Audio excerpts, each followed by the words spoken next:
Debes vaciarte de aquello con lo que estás lleno, para que puedas ser llenado de lo que estás vacío.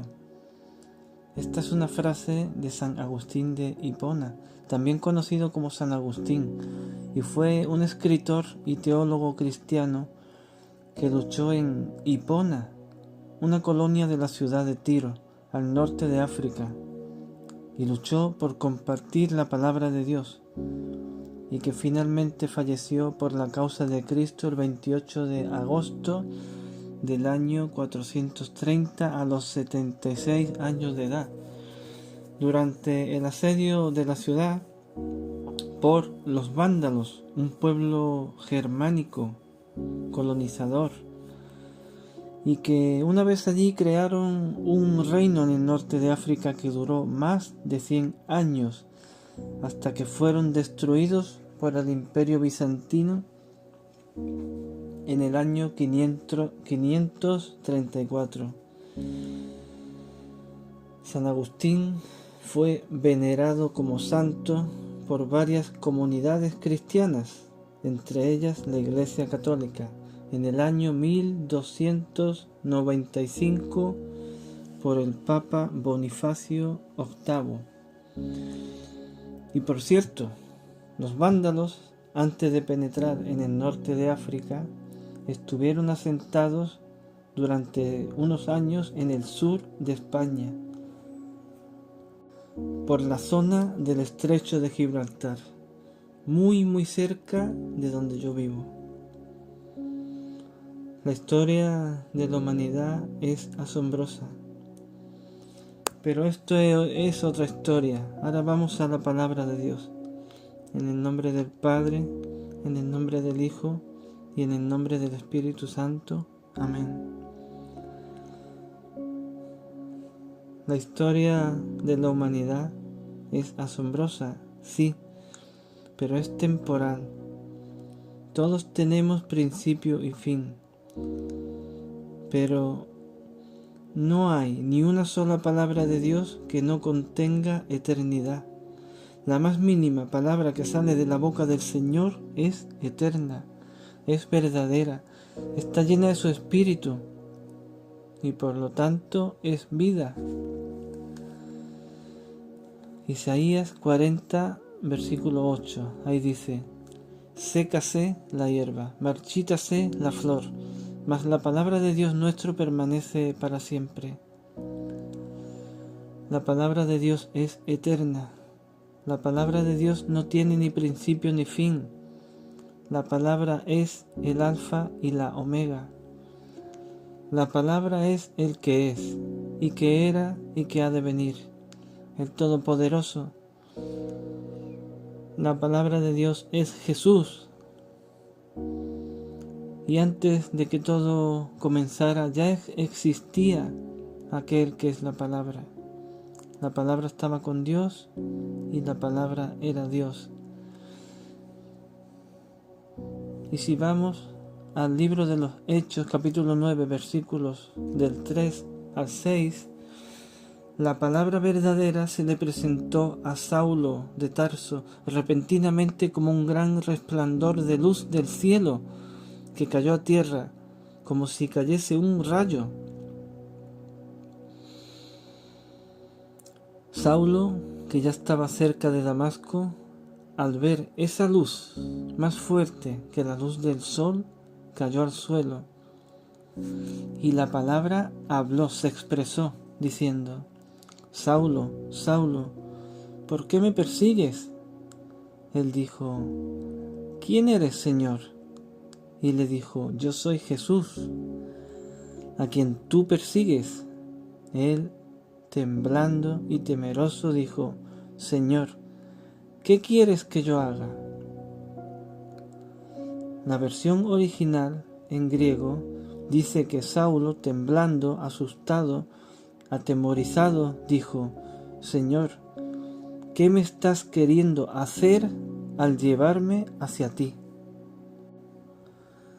La palabra de Dios es rica y no se contradice, sino que se complementa. Y aquí Saulo o Pablo entendió que el Señor lo estaba tomando y llevándolo hacia él, para él, solo que no sabía el motivo. Igualmente, ya en este primer contacto con Jesús, Pablo dijo: Señor, ¿qué quieres que yo haga? Pablo se puso al servicio de Jesús, nuestro Señor, para obedecer y no para pedir. Que eso es lo primero que nosotros hacemos cuando Jesús nos toma para Él. Pedir y pedir. Yo no veo que Saulo le pidiese al Señor constantemente algo así como: Señor, quiero ver una vez más ese resplandor de luz para sentir que me estás dando vida. Señor, una vez al mes quiero verlo. Eso yo no lo veo. Pero sí es cierto que en segunda carta a los Corintios, capítulo 12, versículos del 7 al 10, Pablo pidió al Señor que le quitase un aguijón en la carne. Un mensajero de Satanás, dice, y 3 veces le rogó al Señor. Y el Señor le contestó: bástate de mi gracia, porque mi poder se perfecciona en la debilidad. Y la versión Nueva Traducción Viviente de la primera carta a Corintios, capítulo 15, versículo 56, dice: pues el pecado es el aguijón que termina en muerte. Y si vamos a Romanos, capítulo 7, del 14 al 20, Pablo dijo también: porque sabemos que la ley es espiritual, mas yo soy carnal, vendido al pecado. Porque lo que hago no lo entiendo, pues no hago lo que quiero, sino lo que aborrezco, eso hago. Y si lo que no quiero, esto hago, apruebo que la ley es buena, de manera que ya no soy yo quien hace aquello, sino el pecado que mora en mí. Y yo sé que en mí, esto es, en mi carne, no mora el bien, porque el querer el bien está en mí, pero no el hacerlo, porque no hago el bien que quiero, sino el mal que no quiero, eso hago. Y si hago lo que no quiero, ya no lo hago yo, sino el pecado que mora en mí. El pecado es el aguijón. Pablo tenía un pecado contra el que le costaba luchar. Era consciente y sabía que no podía con él. Y le pidió al Señor en 3 ocasiones que se lo quite. Pero el Señor le dijo: no luches tú, no son tus fuerzas. Solo soy yo lo único que necesitas. Y cuando tú eres débil, ahí es cuando mi poder se manifiesta. Saulo dijo: Señor, ¿qué quieres que yo haga? En este encuentro personal de Saulo con Cristo, fue tan impactante para él, que él decía después cosas como esta: me decidí más bien, estando entre ustedes, a no saber cosa alguna, excepto de Jesucristo y este crucificado. En la primera carta a los Corintios, capítulo 2, versículo 2. Y también Saulo decía de sí mismo, en Filipenses capítulo 3, versículo 5, yo más, circuncidado al 8º día, del linaje de Israel, de la tribu de Benjamín, hebreo de hebreos, en cuanto a la ley, fariseo, en cuanto a celo, perseguidor de la iglesia, en cuanto a la justicia que es en la ley, irreprensible. Pero cuántas cosas eran para mí ganancia, las he estimado como pérdida por amor de Cristo.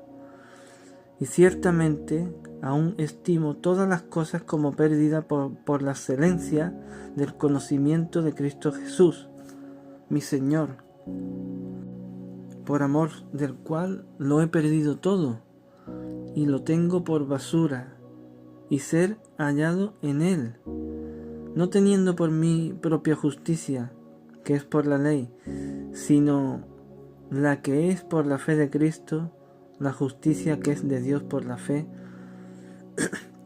a fin de conocerle y el poder de su resurrección y la participación de sus padecimientos, llegando a ser semejante a él en su muerte, si en alguna manera llegase a la resurrección de entre los muertos. Aquí Pablo estaba diciendo: yo era el mejor, yo era un fanático religioso, pero todo lo que yo creía valioso ahora no vale nada, lo tengo por basura, lo tengo por estiércol, dicen otras versiones, debido a lo que Cristo ha hecho por mí, debido al amor que Jesús me tiene. Lo estimo todo como pérdida, renuncio a mi vida antigua, que no vale nada, la desecho, para encontrar en mi vida nueva la excelencia del conocimiento de Cristo Jesús, mi Señor, porque también lo amo a Él. Y quiero llegar a ser uno con Él.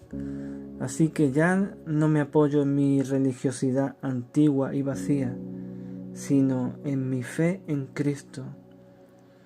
Esto quiero, aunque tenga que padecer como Él padeció, aunque tenga que morir como Él murió. Esto quiero, no me importa nada, renuncio completamente a mi vida pasada, y ya no vivo yo, mas vive Cristo en mí, porque con Cristo estoy juntamente crucificado. Señor, ¿qué quieres que yo haga?, preguntó Saulo. Y Pablo entendió que debía de vaciarse de aquello con lo que estaba lleno, de sí mismo, para poder ser llenado de lo que estaba vacío, de Jesús. Amén. Te bendigo, hermano, hermana, en el nombre de Cristo Jesús, y gracias. Abrazos.